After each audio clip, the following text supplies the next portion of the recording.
I remember the Navy Yard. The Navy Yard is a critical site in my childhood. I remember passing by the Navy Yard in the family car and staring out the windows at this enormous, fantastic, mysterious site with these big buildings that were falling apart, and just thinking to myself that this was one of the most miraculous places in the world. The Brooklyn Navy Yard, once a symbol of military might, had become an industrial dinosaur trapped in a spreading rust belt. Attention all hands. This is Admiral McQuilkin, the shipyard commander speaking. The Secretary of Defense has just announced the government's decision as to the closing of various military bases throughout the world. I regret to tell you that the New York Naval Shipyard is among those activities which are to be closed. When the Navy lowered the flag for the last time June 25, 1966, it meant the loss of 11,000 skilled labor jobs and the single largest closure of a military installation in the nation's history. How's this news hit you? It hits me bad. I was transferred from here from one air base that was closed before. Now they're closing this, and I guess I get kicked out again. All I can say is a very sad day for Brooklyn. That's all I can say. But such a large expanse of New York real estate could not stay vacant for long. Good morning, gentlemen. Good morning. Good morning. For some time, Mayor Lindsay and I have been engaged in discussions concerning the transfer of the Brooklyn Navy Yard. Both of us are very encouraged about the possibility of developing this area to provide some 15,000 to 20,000 new jobs for this critically impacted area. Thank you, Mr. Vice President. In the last 2 years, we negotiated an arrangement with the General Services Administration for the acquisition of this property for $23,500,000. So we were elated that, in fact, finally, policymakers in the city had begun to not look at us with benign neglect, but actually begin to look at our community as being a viable community to make a contribution to the city. The city reopened the yards with a management team called CLICK. CLICK focused on finding the big fix, one business or industry that would replace the thousands of jobs lost.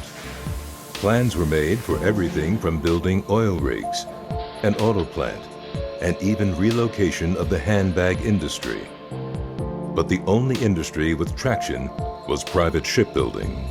CLICK leased parts of the yard to Seatrain Shipbuilding, which would build the nation's first supertankers, and in 1972 added Coastal Dry Dock, which repaired Navy vessels.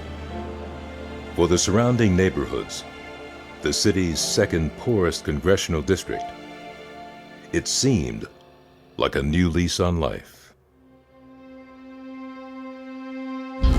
That lease turned out to be short-lived. In 1979, the largest employer of minorities in the city was forced to shut its doors for good. Mayor Koch replaced CLICK in 1981 with the Brooklyn Navy Yard Development Corporation.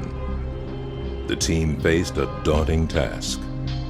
50 years after World War II were a period of enormous disinvestment in the Brooklyn Navy Yard. We were faced with rotting sewer lines, electrical lines, crumbling piers, infrastructure that in some cases went back to the Civil War. The city did not invest money. They didn't invest intellectual property in here. As a result, they were undercapitalized. They had financial problems from day one. Ultimately, corruption set in. Congressman Mario Biaggi, who has represented New York City for 18 years, was indicted today. Coastal Dry Dock's Navy contracts had dried up, and it was caught up in the scandal. With using illegal political influence to help a failing ship repair company. In 1986, the largest tenant in the yard went bankrupt. The big fix had failed. Well, it was July 9th, 1986. My first day as a special assistant to Deputy Mayor Alaire Townsend, and 1,400 men walked across the Brooklyn Bridge to City Hall to see about what we could do about getting their jobs back. I would say it was akin to a body that was in a coma. Not quite dead, maybe dreaming a little bit. You know that they're there, you're talking to it. You know maybe that they are listening, but nothing's really happening. We didn't have a lot of options and choices. We were insolvent, we were struggling. We had to figure out how to fill up the place and become profitable. Otherwise, we would be out of business. It became obvious that the future of the place was in a far more diversified strategy of attracting firms that were not being served in the private real estate market. We took the space, we cut it up, we chased those people, and sure enough, they came. We went from 39 tenants in a 3 or 5 year period to over 200, which essentially saved the Brooklyn Navy Yard Development Corporation. The yard offered what was hard to find in the New York area: room to grow at the right price. I was looking for affordable space. I had a big project and it had taken over my studio apartment, and somebody had recommended the Navy Yard. And we came here and we're here 24 hours a day, 7 days a week. We can have access to the elevators and to the building and the security. We said this is the place for us.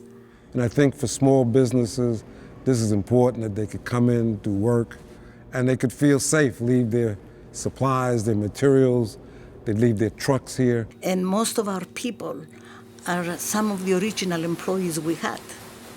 Because once we employ them, they become part of the family.